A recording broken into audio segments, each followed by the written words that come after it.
Bismillahirrahmanirrahim. Assalamualaikum warahmatullahi wabarakatuh. Ketemu lagi dengan saya Taufik Mawadani dari Merapi Farm. Dan kita balik lagi ini, kita sedikit mengulas bareng-bareng apa sih terkait apa yang beberapa pengen disampaikan oleh teman-teman di kandang budi luhur.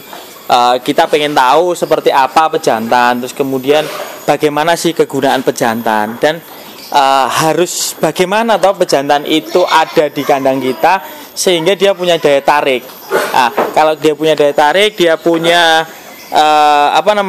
keistimewaan tersendiri, maka kita bisa menghasilkan anakan dari pejantan itu dengan nilai atau kualitas yang lebih bagus dibandingkan dengan beberapa yang tidak dimiliki oleh orang lain. Nah, kali ini kita akan membahas salah satu pejantan yang ada di kandang Merapi Farm. Jadi di sini di Merapi Farm itu memang ada beberapa jenis pejantan yang kita pakai, baik dari jenis kambing, baik dari jenis domba, baik dari perah atau penggemukan sendiri. Terus kemudian domba yang kita pakai untuk istilahnya hias atau bukan potong tapi pets, itu kita ada beberapa jenis. Lah, di sini di Merapi Farm untuk kambing kita punya jenis ras Sanen, kita punya jenis ras Anglo-Nubian, terus kemudian kita punya PE, kita punya kambing Bligon atau kambing Jawa Randu, terus itu kita punya Sapera. Ini adalah beberapa jenis atau beberapa pejantan yang bisa kita gunakan atau yang biasa kita gunakan di kandang Merapi Farm. Untuk apa? Jadi pejantan itu dipakai untuk memperbaiki kualitas genetik dari anakan yang akan kita hasilkan ke depannya, sehingga nanti anaknya itu mempunyai kualitas atau tingkatan yang jauh lebih bagus daripada si pejantan itu, atau atau jauh lebih bagus daripada induknya, karena kita mengupgrade lewat si pejantan. Nah, itu untuk kambing. Kemudian di domba, di Merapi Farm ada beberapa jenis pejantan yang kita pakai untuk domba. Satu, kita punya Merino, kita punya Garut. Terus kemudian salah satu ikon yang ada di Merapi Farm adalah kita punya jenis Texel. Nah, siang kali ini kita akan membahas salah satu dari tiga jenis itu. Terutama kita akan bahas satu pejantan yang ada di Merapi Farm. Ini salah satu pejantan Texel yang ada di Merapi Farm. Jadi tingginya kurang lebih sampai di angka 90-an cm.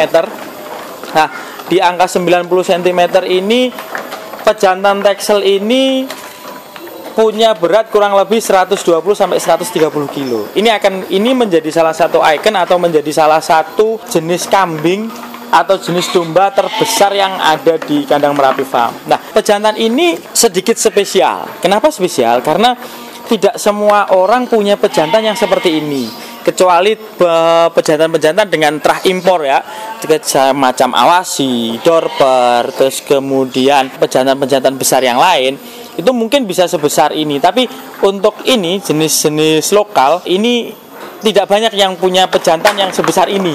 Ini adalah salah satu jenis Texel yang saya dapat dulu dari salah satu lokasi di sekitar kami di Banjarnegara. Ini Texel umurnya kurang lebih baru sekitar 1,5 sampai 2 tahun. Dia baru poel 2 pasang dengan tinggi kurang lebih 90-an 5 cm dengan berat 330 kiloan. Lah, pejantan ini dipakai untuk proses kawin di Merapi Farm. Fungsinya untuk apa? Fungsinya untuk mengupgrade anakan dari si induk nanti. Jadi si induk di Merapi Farm yang bisa dikawinkan dengan pejantan Texel ini, dia punya kriteria tertentu agar pejantan ini bisa ngawini di proses itulah. Salah satu kriteria yang harus saya terapkan di kandang ini adalah induknya tingginya minimal harus 70 cm agar dia sepadan dengan tinggi dan berat badan di pejantan ini. Terus kemudian nanti ketika dia keluar anak, maka proses beranaknya juga tidak susah karena memang induknya besar. Tapi kalau induknya kecil dipakai dengan pejantan besar, maka khawatirnya adalah induk nanti susah untuk bisa mengeluarkan anaknya karena besar itulah. itu adalah salah satu atau hal mendasar yang harus kita ketahui ketika kita pakai pejantan. Kenapa kita harus memakai pejantan yang berkualitas? Itu seperti itu. Karena pertama tadi kita harus meningkatkan kualitas genetik dari anaknya. Kedua, kita juga harus punya hal pembeda di kandang itu sendiri. Kalau kita punya pejantan yang bagus, insya Allah maka banyak orang yang tertarik untuk ingin mendapatkan anaknya atau untuk mendapatkan indukan buntingnya. Ketiga, kita harus punya hal yang istimewa dibandingkan dengan tempat yang lain. Nah, ini adalah 3 hal kenapa kita harus punya pejantan yang bagus. Nah, jadi itu. Kemudian yang pertama yang akan kita bahas adalah seperti apa sih fungsi dari pejantan. Jadi pejantan ini kan punya fungsi untuk mengawini indukan-indukan ini. Indukan-indukan yang ada di sini. Biasanya satu koloni kandang kami ini diisi 1 pejantan dan 15 indukan. Nah, 15 indukan ini nanti dikawin dengan jantan ini, kemudian bunting.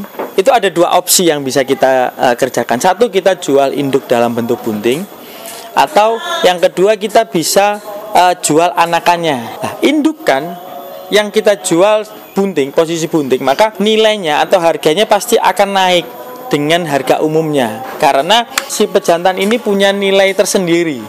Pejantan ini punya kelebihan sendiri, sehingga induk yang bunting dengan pejantan ini pasti nilainya jauh lebih tinggi. Berapa rupiah itu tergantung seberapa bagus si indukan tadi, si calon indukan tadi. Terus kemudian kalau dari sisi anakannya, kalau kita jual dari sisi anakannya, anakan dari pejantan ini lepas sapinya insya Allah bobotnya tidak mengecewakan. Kalau kita ukur dari tinggi, kita ukur dari berat badan, maka lepas sapinya anak dari si pejantan ini biasanya di angka 22 sampai 30 kilo. Tergantung si anak itu sendiri. Jadi lepas sapi usia 3 sampai 4 bulan itu bisa tembus rata-rata di angka 22 sampai 30 kiloan. Nah, karena ini yang menjadikan pejantan ini istimewa. Nah, kemudian anak yang seperti ini pasti nilai jualnya tinggi. Kenapa tinggi? Karena kita mengharapkan bahwa anaknya nanti bisa besar seperti bapaknya. Bisa besar seperti bapaknya. Kemudian buat kawin, sehingga nanti akan ada perbaikan kualitas genetik. Ketika kita mencari nanti domba atau kualitas domba yang bagus, maka ya harus seperti ini prosesnya. Harus begitu tata caranya. Karena harus ada pembeda bahwa kandang peternak itu punya sesuatu hal yang istimewa. Istimewanya apa? Ya, lewat salah satu pejantan ini. Nah, itu yang menjadi titik kunci kenapa pejantan menjadi dominan ketika dilakukan crossbreeding. Terus kemudian yang kedua, pejantan itu tidak boleh hanya asal bagus secara fisik, tetapi pejantan itu juga harus bagus dalam segi keturunan. Percuma ketika kita punya pejantan bagus, tetapi keturunan dari si jantan itu kualitasnya tidak lebih bagus dari pejantan-pejantan yang lain. Itu juga percuma. Jadi kita mengukur pejantan ini bagus atau tidak, kita melihat pejantan ini kualitasnya bagus atau tidak, itu juga dari hasil keturunannya dia. Kalau hasil keturunannya dia itu bisa mendapatkan bobot yang lebih tinggi, bobot yang lebih besar, terus kualitas yang lebih bagus, maka pejantan ini bisa menurunkan karakter yang ada di dia, genetik yang ada dia di anaknya. Sehingga ini salah satu hal yang harus dipahami. Jadi tidak semua pejantan bagus itu bisa menurunkan kualitas genetiknya dia ke si anak. Sehingga kita juga harus lihat bahwa kalau dia dibilang bagus, maka kriteria bagusnya dia itu bukan hanya dari satu sisi dia bagus, tetapi juga dari sisi dia memberikan keturunan ke anak, itu anaknya juga bagus gitu. Sehingga nanti kita akan punya beda. Oh, ternyata pakai pejantan ini akan keluar bobot sapi sekian dari sekian, itu berdasarkan data, bukan berdasarkan kata-kata, tapi berdasarkan data. Nah, data yang kami punya memang pejantan ini bisa memberikan anak di lepas sapi itu minimal 22 sampai 30 kilo. Itu sudah terbukti di beberapa kali dia beranak, beberapa kali dia memberikan keturunan. Dan itu akhirnya pejantan ini bisa dikategorikan pejantan bagus. Dan pejantan ini bisa dikategorikan sebagai pejantan unggul. Karena itu tadi 2 hal. Satu, dia bagus secara fisik dan bagus secara kualitas pejantannya dia. Kedua, secara memberikan keturunan atau secara keturunan dia silsilahnya dia bisa mengupgrade kualitas anakan dari dia induk, kemudian anaknya bisa jauh lebih tinggi lagi. Sehingga jadi orang akan menilai, oh berarti benar anak dari pejantan ini bagus. Nah, itu adalah konsep di mana kita bisa memilih pejantan itu seperti apa. Kemudian step berikutnya, ketika kita mengawinkan dengan pejantan ini, itu juga tidak boleh asal-asalan.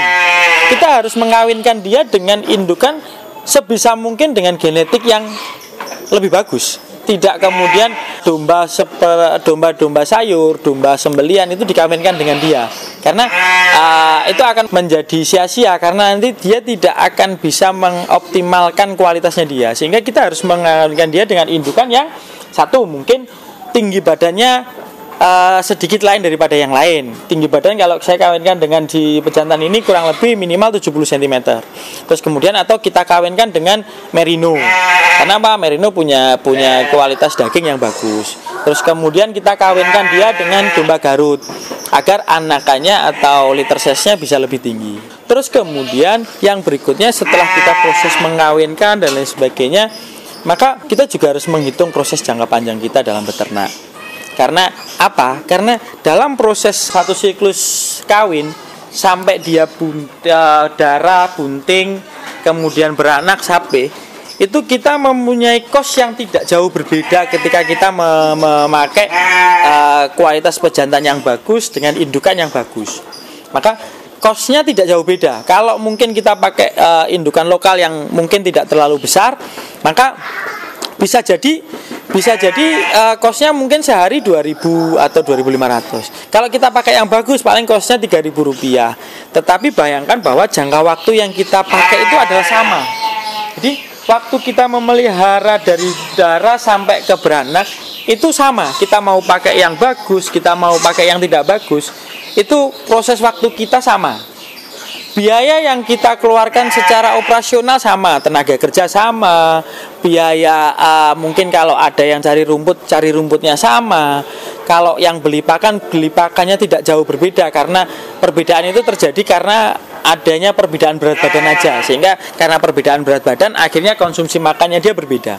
Tetapi secara jangka waktu sama, secara kerepotan sama, secara biaya tidak jauh beda. Tapi kalau hasil yang didapatkan itu jauh berbeda, maka wajib kita usahakan untuk jauh yang lebih bagus. Karena biar waktu yang kita keluarkan ini tidak sia-sia hasilnya. Hasil yang kita dapatkan tidak kecil. Jadi maksimal.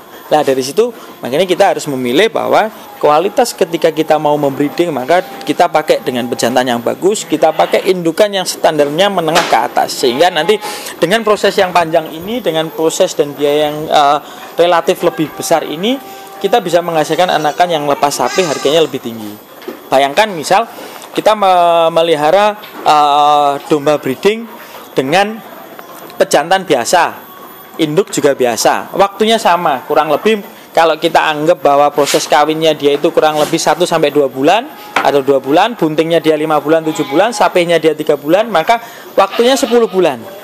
Kalau domba biasa atau domba umum, harga lepas sapi itu paling betina di angka 500 sampai 700 ribu. Kalau jantan 750 sampai 1 juta.